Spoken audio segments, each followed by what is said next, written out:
जी नाज़रीन, अस्सलाम वालेकुम। दो तीन अहम मौज़ूआत पर आपसे बात करनी है। एक तो पेशावर में एक दफ़ा फिर दहशतगर्दी की लहर आ गई है और बहुत खौफनाक, तकलीफनाक और अंधोनाक एक इंसिडेंट हुआ जहां दहशतगर्दों ने, जिन्होंने एक पुलिस चेक पोस्ट पर, दो पुलिस चेक पोस्ट पर हमला किया। उसके नतीजे में कुछ पुलिस एहलकार और कुछ सीनियर ऑफिसर जख्मी भी हुए, कुछ शहीद भी हुए। ये वो कैफियत है कि जिससे हमारा दिल लरस जाता है। अगरचे इसमें यह नहीं हुआ कि सैकड़ों का जानी नुकसान हुआ, लेकिन पेशावर के हवाले से जब भी इस तरह की कोई वारदात होती है, इस तरह की कोई खबर आती है, तो हमारे जहन में APS का सानहा जो है कुलबुलाने लगता है और उसकी हमें बेइंतहा तकलीफ होती है। हमारे दिल खौफ से लरस जाते हैं। हमें उन बच्चों की चीखों की आवाज़ें आने लग जाती हैं और उन शकील कल्ब लोगों के चेहरे सामने आने लगते हैं जो जुल्म और बर्बरियत का निशान बनकर रह गए। और वो जो सानहा हुआ था उसके ऊपर सारी दुनिया ने इजहार गम किया था, इसलिए कि उन बच्चों की ना भारत के साथ दुश्मनी थी, ना अमेरिका के साथ दुश्मनी थी, ना बांग्लादेश के साथ दुश्मनी थी, ना किसी दुश्मन मुल्क के साथ उनके रवाबित थे। वो बच्चे तालीम हासिल करने गए थे और उसके बाद उनको वहाँ पर बेदर्दी के साथ ज़िबा कर दिया गया था। वो एक सानहा है जो 16 दिसंबर को हुआ था, उसी तारीख हुआ था जिस तारीख को बांग्लादेश हमसे जुदा हुआ था। वो जहन सानहा हमारी याददाश्त में मेखों से जड़ा हुआ है, उसको हम चाहें भी तो खुरच कर फेंक नहीं सकते। तो उसी तरह का तो नहीं, लेकिन एक दहशतगर्दी का वाकया सानहा KPK में हुआ। ये KPK से बहुत दूर का इलाका नहीं है। बाड़ा रोड आपने देखी होगी, वहाँ का इलाका है और वहाँ पे दो पुलिस चेक पोस्टों पर हमला हुआ। क्या पुलिस इस हमले के लिए तैयार थी? क्या वो इतनी मुसल्लह थी? क्या उनके पास हथियार थे? क्या उनके पास स्नाइपर और जदीद तरीन गन्स थी? तो इसका जवाब आज नहीं, 75 साल से इसका जवाब नफ़ी में है। हमारी पुलिस के पास ना कभी इतनी नफ़ी रही है, ना इख्तियारात रहे हैं, ना उनके पास वो हथियार रहे हैं, ना उनकी ट्रेनिंग ऐसी हो सकी है, ना उनका यूनिफॉर्म ऐसा है कि जिसकी बुनियाद पर वो दहशतगर्दी के खिलाफ फ्रंट लाइन पर खड़े होकर मुकाबला कर सकें।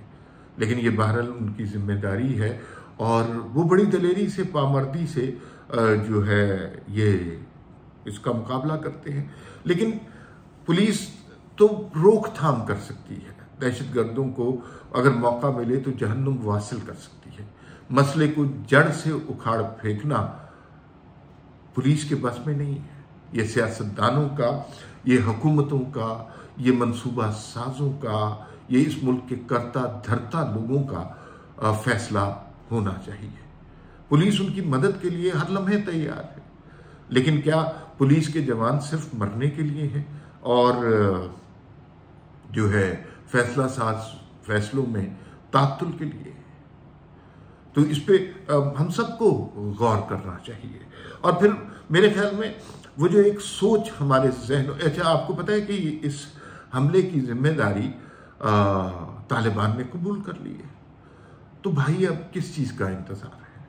मुजरिम आपके सामने दंदनाते फिर रहे हैं, आपके मुल्क के शहरी खून में लथपथ आपके सामने पड़े हुए हैं।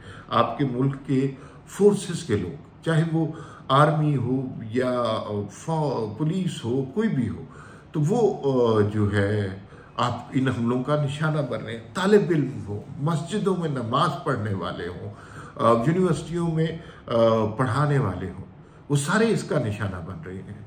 तो क्या अब आपको अपनी मफाहमत की सोच ख़त्म नहीं कर देनी चाहिए? क्या आपको रियासत की रेट कायम नहीं करनी चाहिए?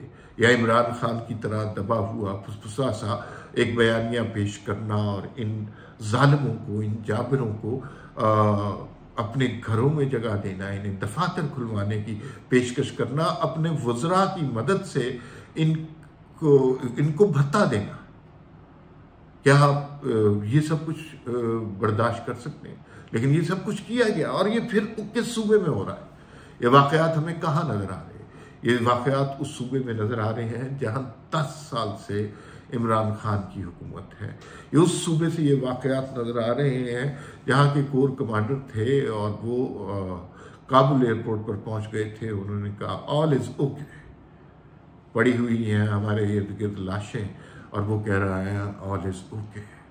All is not okay sir, all is not okay.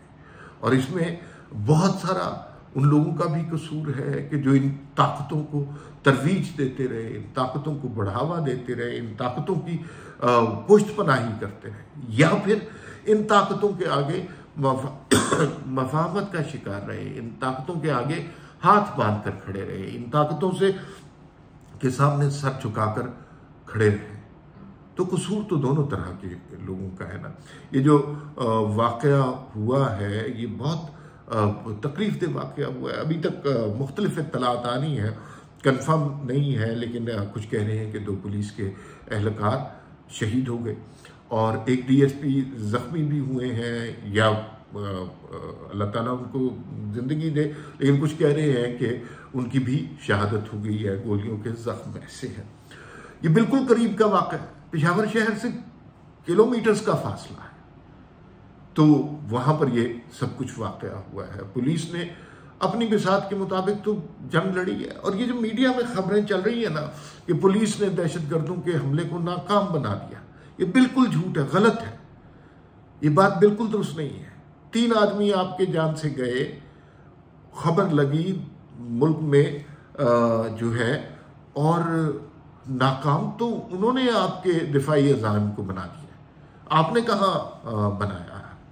और फिर जाहिर है जो दहशतगर्द होते हैं वो इस तरह के हमले करके फरार हो जाते हैं, तो आपने उन्हें पसपा नहीं किया, उन्होंने आपको नुकसान पहुंचाया, माली जानी, और उसके बाद वो फरार हो गए। और आप अपने दिल को तिफल तसल्लियां देने के लिए ये कह रहे हैं कि हमने उन्हें मार भगाया, उन्होंने आपको मार भगाया। ये उसी तरह की बात है कि जब हम एक ज़माने में ये जुमला बड़ा कहा करते थे कि हमने दहशतगर्दों की कमर तोड़ दी है, और अगले दिन फिर कोई एक धमाका होता था और दहशतगर्द जो है हमारी कमर तोड़ के वहाँ से फरार हो जाते थे। इसमें बहुत बड़ा अलमिया पुलिस का है। हमने पुलिस को देखिए किस नाम से टैग किया है। पुलिस, मैं ये कभी भी ये अल्फाज नहीं कहता, पुलिस का नाम आते ही समाज में रिश्वत, बदमाशी और डाके और पता नहीं मोबाइल छीनने वाले, क्या कुछ ऐसी ही चीज़ें हमारे नाम आती हैं। हमारे जहनों पे जाने कैसे कुफ्र लगे हैं, जिसमें हमारी तरबियत का भी कसूर है कि जो हमें ये सोचने पर कभी मजबूर नहीं करते कि ये 3 लोग जो ज़ख्मी हुए, दहशतगर्दों का मुकाबला किया, जान से भी गए, ये भी पुलिस वाले हैं, बग़ैर किसी ट्रेनिंग के, बग़ैर किसी मॉडर्न हथियार के ये लड़े, अपनी जान दी, अपना खून बहा, किसके लिए?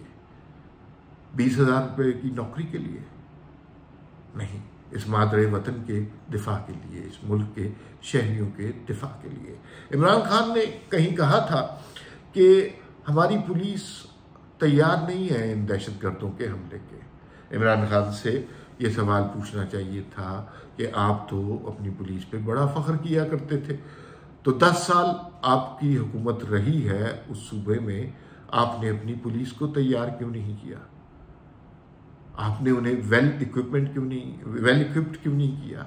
आपने उनको ऐसी ट्रेनिंग बैरून मुल्क से क्यों नहीं दिलवाई कि जिसकी वजह से वो इन कुव्वतों का, इन बागियों का मुकाबला कर सके? नहीं, ऐसी कोई तरबियत उनके रिकॉर्ड में लिखी गई। इसलिए कि इमरान खान साहब उस वक्त जो है, जो BRT और मालूम जब्बा और बिलियन ट्री सुनामी की पब्लिसिटी स्टंट और उसके पीछे करप्शन में मसरूफ़ थे। पुलिस की बहाली, पुलिस की तरबियत उनका सिर्फ एक नारा था। वो नारा कभी भी पूरा नहीं। अगले 50 साल पे इमरान खान की हुकूमत रहे, पुलिस के हथियार इतने ही नाकारा रहेंगे, उनके यूनिफॉर्म इतने ही फटे रहेंगे और उनकी तनख्वाहें इतनी ही कम रहेंगी, और इस समाज में वो इतने ही ज़्यादा बदनाम होंगे या उन्हें बुरा भला कहा जाएगा। तो पुलिस के जवानों को उनकी दलेरी को सलाम पेश करना चाहिए और थोड़ा सा तासुफ करना चाहिए कि जो लोग इस सूबे के हुक्मरान रहे, उन्होंने ना इन दहशतगर्दों से निपटने के लिए कुछ किया, ना फिर पुलिस के जवानों की हिम्मत बढ़ाने के लिए, इस्तेदाद बढ़ाने के लिए, सलाहियत बढ़ाने के लिए कुछ किया। फिर मुलाकात होगी। अल्लाह हाफिज़।